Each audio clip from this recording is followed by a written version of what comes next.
Oke, kita mulai bahasan kali ini ya. Kita bakal ngupas sebuah buku yang ngebahas satu pertanyaan, yang mungkin jadi mimpi buruk buat sebagian dari kita. Pertanyaan yang kelihatannya simple, tapi bebannya, berat banget. Nah, ini dia. Kapan menikah?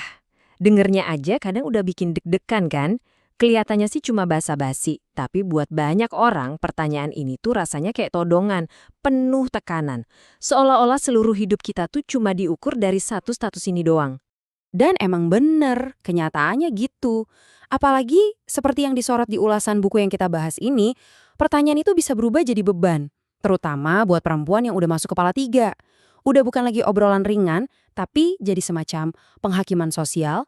Nah, buat ngejarwab semua tekanan dan kegelisahan itu muncullah sebuah buku yang judulnya aja udah ngena banget. Bukannya aku nggak mau menikah. Buku ini tuh kayak angin seger karena isinya belak-belakan, jujur banget, dan bisa jadi suara hati banyak orang.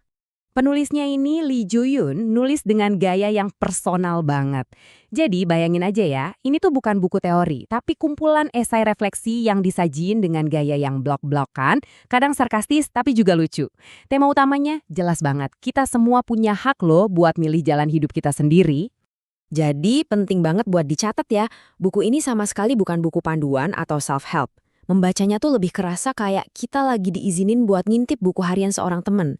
Seorang perempuan modern yang lagi berjuang buat nentuin hidupnya mau dibawa kemana. Oke, sekarang kita bedah argumen utamanya. Penting banget nih buat ngerti, kalau Lee Joo-yeon ini bukan anti nikah loh. Sama sekali bukan. Yang dia tentang itu adalah pandangan yang terlalu romantis dan sama sekali nggak realistis soal pernikahan.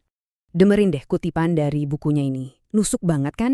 Kalimat kayak gini yang kemungkinan besar diucapin orang tua, nunjukin gimana rasa sayang keluarga itu kadang bisa jadi alat manipulasi yang kuat banget. Sadar atau nggak sadar? Jadi, inti kritiknya di sini adalah desakan buat nikah itu seringkali bukan demi kebahagiaan si anak. Kata penulisnya, ini tuh lebih soal nenangin rasa cemas orang tua di masa tua mereka. Kasih sayang bisa jadi semacam alat kontrol sosial yang terselubung. Nah, di sini kita bisa lihat perbandingannya jelas banget. Di satu sisi, ada ekspektasi umum yang bilang yang penting cinta atau menikah itu tujuan akhir. Tapi di sisi lain, ada realitas versi Lee Jo-yoon. Kesiapan itu kuncinya bukan cuma cinta. Dan tujuan utamanya itu kebahagiaan kita sendiri, bukan cuma buat memenuhi tuntutan sosial. Terus, siap itu maksudnya apa sih menurut dia? Ini bukan cuma soal perasaan cinta-cintaan doang ya. Menurutnya, siap itu ada 3 pilar utama. Punya stabilitas finansial, matang secara psikologis, dan yang paling penting, benar-benar bersedia buat komitmen seumur hidup. Nah, ini nih yang menarik. Kenapa coba buku dari Korea Selatan bisa laku keras dan relate banget Indonesia? Apa hubungannya? Yuk, kita bongkar. Jawabannya simple, karena budayanya mirip. Tekanan yang dirasain perempuan di Korea, di tengah masyarakat patriarki yang kental, itu ya mirip banget sama yang dirasain banyak perempuan di Indonesia. Pertanyaan, kapan nikah? Pas lagi kumpul keluarga besar, wah itu udah kayak lagu wajib di dua negara ini. Biar lebih dapat gambaran besarnya, buku ini muncul di tengah konteks sosial yang lebih luas di Korea. Di sana tuh ada yang namanya gerakan 4B, semacam bentuk perlawanan gitu. Nah, meskipun buku ini tidak se-ekstrim itu, tapi ini adalah bagian dari obrolan yang lebih gede soal hak perempuan untuk menentukan hidupnya sendiri.